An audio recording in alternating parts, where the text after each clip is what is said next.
Hi, my name is Joyce Antoinette Bihiscueta, and the title of this presentation is it ethical to lie to protect someone's life? Ethical dilemma description. A nurse working in a war-torn country hides a civilian from a militant group seeking to harm them. When asked by the militants if she has seen the person, she lies to protect the civilian's life.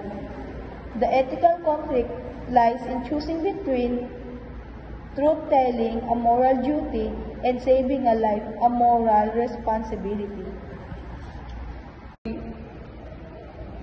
Application of Kant's categorical imperative. Universality, would it acceptable if everyone lied to protect someone's life?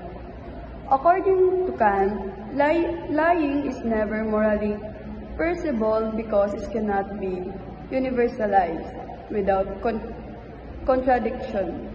If everyone lied, trust will be meaningless. Go. Respect for persons as ends. The nurse must treat all individuals as ends in themselves, not merely as means by lying.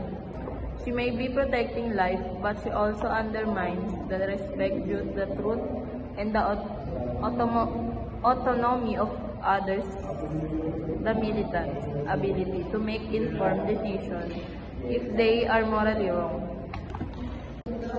Autonomy and moral legislation. Kant emphasize the moral agent should act accordingly to maxims they would legislate for all rational beings. The nurse, acting out of compassion and protection, creates a personal moral law that values life over truth. Extreme cases, however, this conflict with Kant's strict view that duty to truth of rights overcomes. Justified conclusion. According to Kenyan ethics, the nurse action lying is morally wrong despite the good intention.